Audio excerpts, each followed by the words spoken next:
चलिए, तो last time हमने पढ़ा था first law of motion.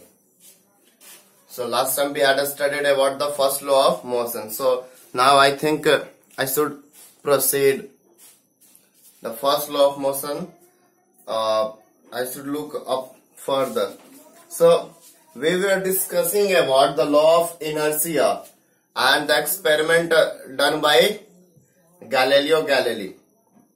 Experiment done by Galileo Galilei, and the first law of Newton was further it was named, and it was fully it was fully dependent on law of inertia. We were discussing about inertia. So you must know what is inertia. Inertia means what? It is a property of an object. It is a property of an object due to which it resists its change of its motion. अपने motion में जो उसका जो position है, उसका जो condition है, उसको वो क्या करता है? रेसिस्ट करता है. That means if it is in uniform motion, it wants to continue in uniform motion, and if it is in rest, continues to be in the rest. So this is the basic definition of inertia. Once again I am repeating. I repeat. If an object is in uniform motion, continues to be in uniform motion, and the object is in rest, continues to be in the rest. Now I must think you might have seen we find difficult to overcome the situation like if you are pushing a heavy box and at the same time you are pushing a very light box. You will find difficult in pushing the heavy one. Heavy one को push करने में हमें बहुत मुश्किलें होती है. Heavy box को push करने में बहुत ही मुश्किलें होती हैं. दोनों में इनर्शिया है. आपके पास ये रहा बहुत बड़ा सा ऑब्जेक्ट, इसको पुश करना है, जो कैसा है? रेस्ट में है. फिर एक छोटा सा और है, ये भी आपका रेस्ट में है, ये भी रेस्ट में है. इसको भी पुश करना है.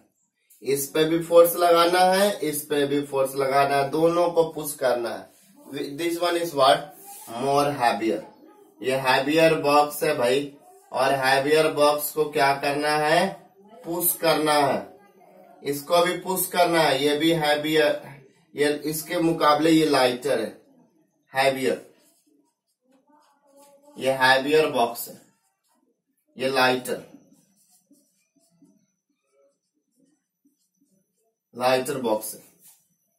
मीन्स हल्का बॉक्स है. ये हैवियर, ये लाइटर बॉक्स है, मीन्स हल्का है. विच वन यू फाइंड डिफिकल्ट? अगर पुश करने की बारी आए तो भाई दोनों में इनर्शिया होगा. दोनों रेस्ट में है, दोनों में इनर्शिया होगा. ऑब्वियसली पक्का बात है. ये भी रेस्ट में है, ये भी रेस्ट में है. इसके पास भी इनर्शिया होगा, इसके पास भी इनर्शिया होगा. अब बात है किसके पास ज्यादा इनर्शिया होगा? किसके पास ज्यादा इनर्शिया होगा? दोनों, इसके पास भी इनर्शिया, इसके पास भी इनर्शिया. किसके पास ज्यादा इनर्शिया होगा? तो पक्का बात करेंगे कि सर इसके पास ज्यादा इनर्शिया है. Very good. क्योंकि बड़ा बॉक्स को धक्का देने में हमें ज्यादा परेशानी होती है. मतलब वो ज्यादा रेसिस्ट करता है चेंज को. हैवी वाला है, मुश्किल होता है. ये रहा मेरे हाथों में ये रहा एक ऑब्जेक्ट, ये रहा, और ये रहा पेन. ये मेरे हाथों में एक पेन है, यहाँ पे एक पेन है, और ये रहा एक माउस है. अब मुझे किसे आसानी होगी पुश करने में? ये करता हूं तो इजिली हो जाता है, मगर ये ऐसे करता हूं तो हिलता भी नहीं है ठीक से. उतना ही फोर्स है, मगर इसके लिए मुझे ज्यादा फोर्स लगाना पड़ता है, मगर इसके लिए कम लगाना पड़ता है. तो दोनों ऑब्जेक्ट है. ये रहा एक ऑब्जेक्ट, और ये एक दूसरा ऑब्जेक्ट ये रहा. I have two objects. This one a mouse, computer mouse, and another one a pen. Which one you find difficult? Difficult क्या? डिफिकल्ट तो दोनों में नहीं है. डिफिकल्ट की बात करें तो हमें मुश्किलें किसके साथ होगी, इस माउस के साथ, इसके साथ। मतलब इसको हमको ज्यादा फोर्स लगाना पड़ेगा, ज्यादा फोर्स, इसमें कम फोर्स लगाना पड़ेगा। तो ये क्लियर हो जाता है, ये क्लियर हो जाता है। पहले तो आप इनर्शिया पढ़ते हैं। इनर्शिया क्या करता है, objects in the rest, objects in the rest continuous या want to continue in rest में ही रहना चाहता है। And objects in the uniform motion, objects in the uniform motion continue to be in uniform motion. 2 point से याद कीजिएगा, पहला point, दूसरा पॉइंट। अगर ऑब्जेक्ट रेस्ट में है तो रेस्ट में रहना चाहेगा। अगर ऑब्जेक्ट आपका यूनिफॉर्म मोशन में है, if the object is in uniform motion, want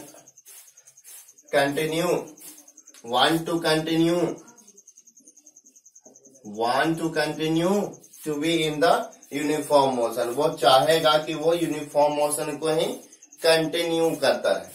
तो भाई ये तो रेस्ट में है, ये भी रेस्ट में है, ये भी रेस्ट में। तो इनर्शिया किस में ज्यादा होगा, तो इसमें और इसमें किस में ज्यादा होगा, इसमें it has more inertia, it has more inertia. इसमें इनर्शिया क्या होगा, ज्यादा होगा। ज्यादा हैवी है ये, ज्यादा, ये हल्का है, ये भारी है। सिंपल सी बात है। जिसके पास ज्यादा वेट होगा, वेट यहाँ कहने का मतलब है, वेट तो सभी जगह का ऑब्जेक्ट का चेंज होता रहता है। अर्थ पे वेट अलग है, मून पे वेट अलग है, स्पेस में वेट अलग है। तो मैं तो धरती पे पढ़ा रहा हूँ इसलिए वेट बोल रहा हूँ। This is not the proper way to tell every time weight. Weight is not the best means to explain about inertia. So we will talk about it has more mass. इसके पास heavier box कहने के मतलब क्या है, इसका जो मास है मोर है, मोर मास है। ये क्या है, लेस मास है। इसके पास क्या है, इसका जो मास है इसका क्या है, लेस है। तो मास से बोलेंगे हम लोग, mass is the best way to pick up. Okay, so इसके पास ज्यादा मास है, इसके पास कम। तो इस देखा क्या, जिसके पास ज्यादा मास है उसका ज्यादा इनर्शिया है, जिसका मास कम है उसका इनर्शिया कम है। तो ये पॉइंट क्लियर हो जाता है।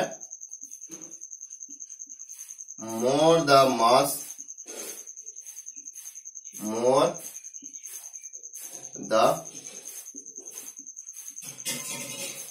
the inertia will be, more the mass more the inertia will be। जितना ज्यादा मास होगा उतना ही ज्यादा इनर्शिया।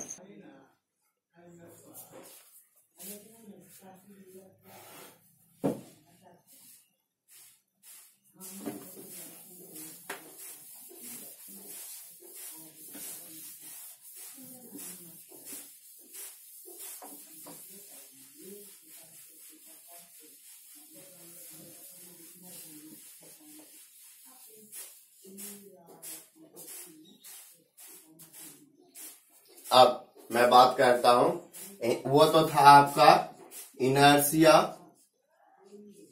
Of rest. इससे पहले जो पढ़ा था हमने क्या था, इनर्शिया ऑफ रेस्ट। अब पढ़ेंगे inertia of motion. Inertia of motion का पढ़ेंगे, वो रेस्ट का था। अब इनर्शिया ऑफ मोशन के बारे में पढ़ेंगे भाई, inertia of motion, inertia of motion के बारे में। तो देखा होगा एक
चलिए, इनर्शिया ऑफ मोशन। मान लेते हैं दो ऑब्जेक्ट है, एक ट्रक है और एक कार है।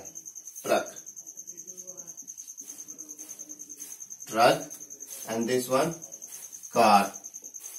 ट्रक एंड कार, एक ट्रक है आपके पास और एक आपके पास क्या है, कार।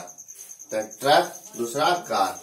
आप मान लेना है कि दोनों का वेलोसिटी, इसका भी जो वेलोसिटी है, सपोज कर लेना है कि ये भी मूव कर रहा है 10 मीटर पर सेकेंड और इसकी भी स्पीड मान लेना 10 मीटर पर सेकेंड। 10 मीटर पर सेकेंड, 10 मीटर पर सेकेंड, दोनों के दोनों एक ही वेलोसिटी के साथ दोनों बढ़ते जा रहे हैं। इसके लिए भी 10 मीटर पर सेकेंड और इसके लिए भी 10 मीटर पर सेकेंड, दोनों के दोनों 10 मीटर पर सेकेंड स्पीड से वो बढ़ते जा रहे हैं, कंटिन्यू कर रहे हैं अपने मोशन को यूनिफॉर्म मोशन के साथ। तो चलिए, यूनिफॉर्म मोशन के साथ वो तो कंटिन्यू कर रहे हैं, अच्छी बात है, बढ़ते जा रहे दोनों। तो बढ़ते जा रहे दोनों, ये भी बढ़ता जा रहा है और ये भी, दोनों के दोनों बढ़ते जा रहे हैं, अच्छी बात है। अगर सपोज दैट अगर ये किसी डिवाइडर से टकरा जाए, या ट्रक और कार है और दोनों के दोनों किसी डिवाइडर से, जो रोड के किनारे जो डिवाइडर होता है देखा होगा आपने, या तो किसी पेड़ से या किसी पोल से, किसी खंबे से टकरा जाए। चलिए मैं मान लेता हूं किसी पेड़ से टकरा जाए, अच्छा सा पेड़ है, अच्छा खासा पेड़ है, मोटा सा पुराना पेड़ है, टकरा जाए तो टूटने की गुंजाइश, पेड़ जब टूटना है उसको, पेड़ के टूटने की गुंजाइश किस में ज्यादा होगी? ऑब्वियसली बोलेंगे चिल्ड्रेन, तो पेड़ जो टूटेगा ट्रक से ही टूटेगा, इससे नहीं। इसे टूटेगा कि नहीं टूटेगा कंफर्म नहीं है, मगर ज्यादा चांसेस टूटने का तो इससे भी टूट सकता है, इससे भी टूट सकता है। समझने वाली बात यह है, if we talk about the possibility means probability मान लेते हैं, तो पॉसिबिलिटी टूटने का पॉसिबिलिटी किस में ज्यादा होगा? इससे। दोनों का स्पीड सेम है, मगर it is of more greater mass, a lesser mass. ये ज्यादा मास का है और ये कम मास का है, इसमें ज्यादा मास है और इसमें कम मास है। ओके, मैं पहले ही बता देता हूं। चलो, इसका मास को मान लेता हूं m और इसके मास को स्मॉल m, और capital M is greater than small m। चलो, यहीं पे मैंने बता दिया दोनों के मास के बराबर के बारे में। तो ये ग्रेटर मास है और इसमें कम मास है, तो जो पेड़ टूटेगा या खंबा टूटेगा या डिवाइडर टूटेगा तो इसमें ज्यादा है।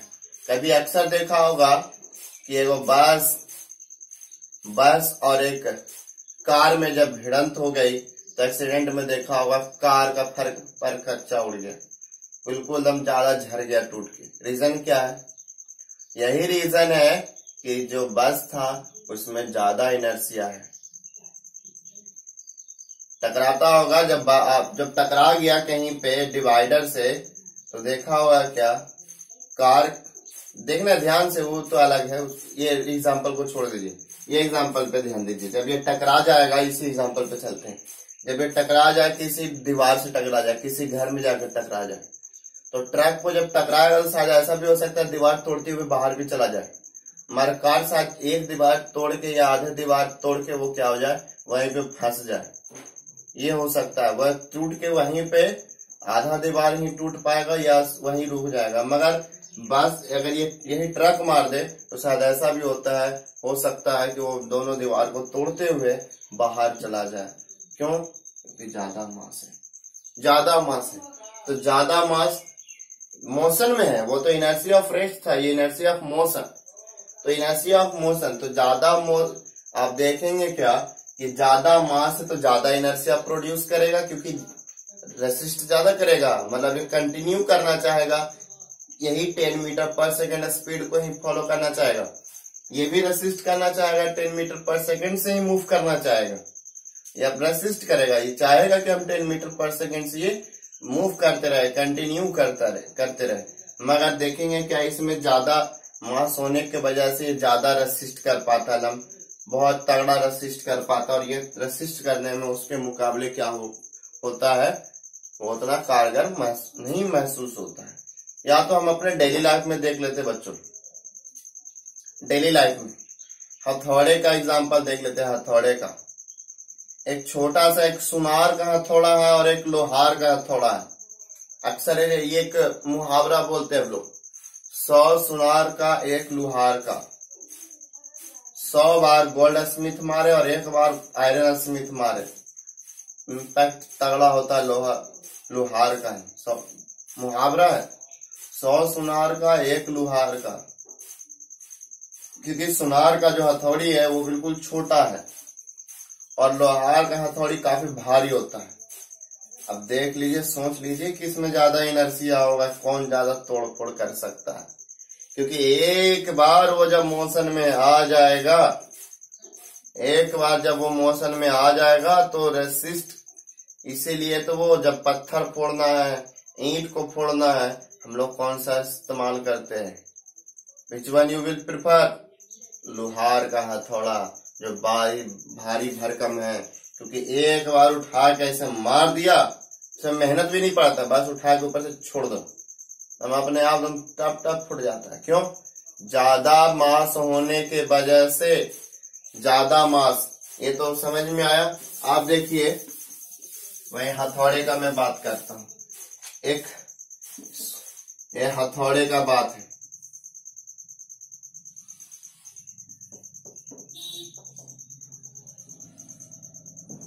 एक ये रहा हथौड़ा और ये रहा,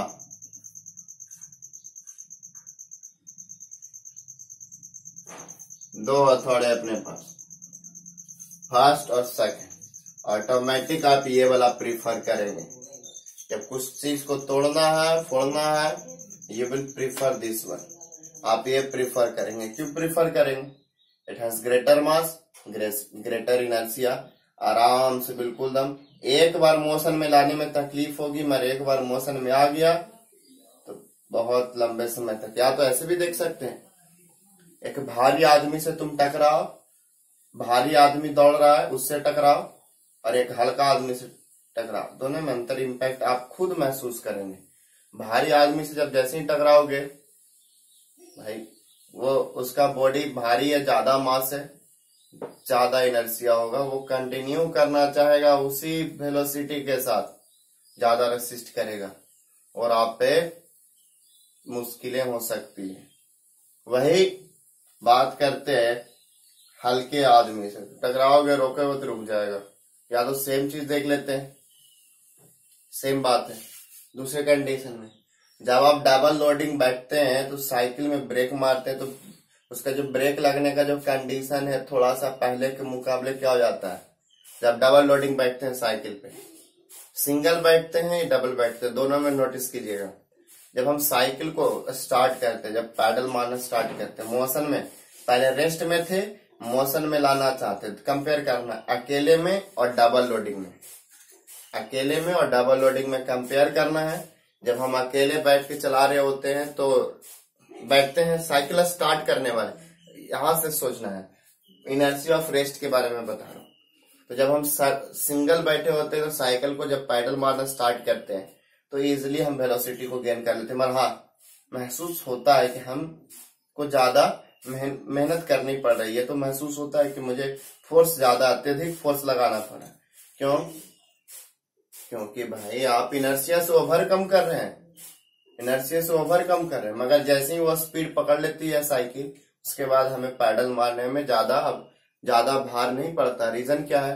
कि ऑलरेडी वो मोशन में है, वो कंटिन्यू करना चाहता है मोशन में, बस थोड़ा सा पुश करते रहिए पैडल को, थोड़ा थोड़ा भी चलते रहेगा तो चलते रहेगा, बस शुरू में ज्यादा भार होता है, क्योंकि वो उस समय इनर्शिया ऑफ रेस्ट कंडीशन में था, उसके रेस्ट से आप मोशन में ला रहे थे, ऑटोमेटिक लगाना है। जब एक बार मोशन में आ गया तो हमें मुश्किलें कम होती है, क्योंकि वो कंटिन्यू करना चाहेगा अभी यूनिफॉर्म मोशन में। या तो आप देख लीजिए, या तो एक और इंसान को बैठा लीजिए साइकिल पे, बोले कि हम भी चलेंगे, कैरियर पे बैठा लीजिए, तो आपको क्या महसूस होता है? साइकिल जो आप अकेले में जब स्टार्ट किया था चलाने के लिए तो दबाव पड़ा था, महसूस हुआ था आपको कि मेहनत ज्यादा करनी पड़ रही है, मगर एक और लोडिंग को बैठा के आप जब साइकिल चलाते तो और भी ज्यादा पहले के मुकाबले ज्यादा भार पड़ता है हमको साइकिल को शुरू चलाने में। जब वो बैठता है पीछे, रेस्ट से आप निकल रहे हैं तो उस समय ज्यादा भार होता है। मगर एक बार देखा होगा, नोटिस किया होगा, अकेले में साइकिल जब स्पीड में है और डबल लोडिंग में साइकिल स्पीड में, दोनों में अंतर महसूस होता होगा। क्यों? जब अकेले चला रहे हैं और साइकिल स्पीड में है तो ठीक है, अच्छी बात है, मगर डबल लोडिंग में है उसमें और भी थोड़ा कम भार पड़ता है, हमें थोड़ा कम भार पड़ता है। और जब एक बार पैडल मारना छोड़ भी देते हैं तो महसूस ये करते हैं कि डबल लोडिंग में साइकिल और लंबे दूरी तक बिना पैडल मारे हुए बहुत दूर तक चला गया। वही सिंगल में है तो अगर छोड़ दिया जाए, सिंगल में है तो कम दूरी जाता है, और डबल लोडिंग में अगर साइकिल स्पीड में है और छोड़ दिया पैडल मारना तो बहुत दूर तक जाता है। रीजन क्या है?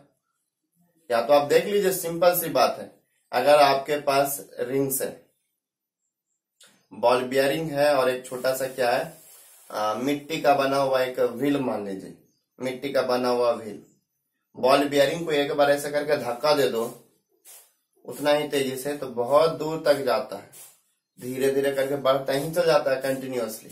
मगर वही मिट्टी का जो बना हुआ व्हील है, छोटा सा चक्री है, उसको करेंगे उतना ही तेजी से तो आगे जाके धीरे धीरे करके रुक के गिर जाएगा। मगर बॉल बेयरिंग लंबे दूरी तक ट्रैवल करता है। More the mass more the inertia, the concept is that.